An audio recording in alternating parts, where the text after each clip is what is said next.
And a week ago in lane number 1, Zane Grothe led this race from start to finish, getting the win in Indianapolis. And I would expect for him to push the pace once again. And you think about the team battle, you got a guy like Mark Zoranic, he's in lane number 7, kind of an IMer, if you will. He jumps in, he's swimming the 400 freestyle. Yeah, this is where we've mentioned it. You can only have 16 team members on your roster, but actually in one competition, you can only have 14 men, 14 women.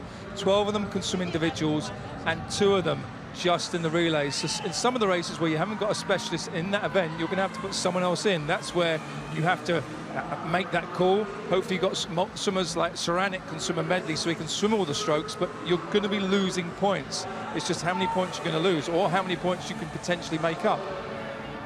And a week ago, the story was the same for Energy Standard. They had Victoria Gunish, kind of a breaststroker, IMer. She was forced to swim the 400 freestyle because you got to fill all the slots. You only get 12 male swimmers, 12 female swimmers, equal competition, equal points, equal prize money. And overall, you only get 16 roster spots too. So for the GMs, for the managers, this is a huge chess match trying to put together your roster and find out who are the best athletes week in and week out. Because you know, some swimmers, they can't swim every meet. Some swimmers are injured. Some swimmers obviously not up to it because of illness. Yeah, and that's where your substitutes come in so well. So for argument's sake, I was talking to James Gibson from Energy Standard, and he picked a couple of substitutes that would just come in and swim all the relays for him, because your star swimmers, so to speak, and need to rest in between some of these races. We've seen tonight, these races come fast and furious, but it's in the middle of the pool here at the moment. It's a head-to-head race in the middle of the pool from Romanchuk and Zellman.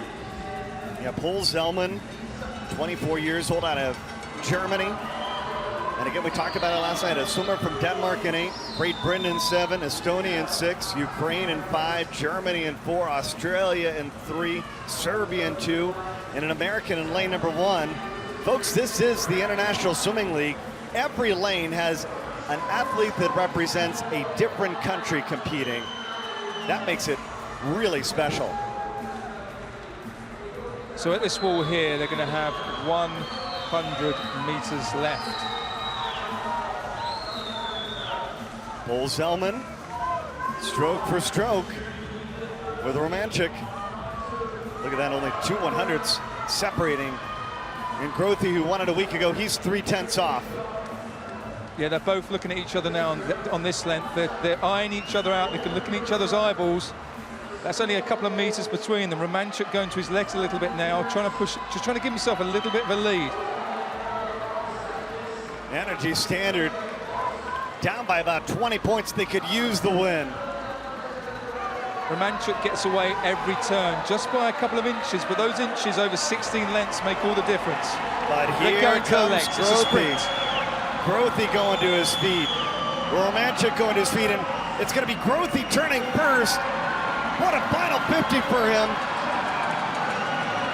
Romanchuk, Grothe, Zellman battling. It's going to be down to the touch. It's going to be Grothe. Back-to-back wins, back-to-back weekends, and he gets 9 points for the DC Triton. Oh, what a race. He's out there on his own, not being seen by the other swimmers. You see, they can't swim. They were in their own little race in the middle of the pool. They couldn't see Grothe on the outside. He took advantage of that. That's one last week and one again today.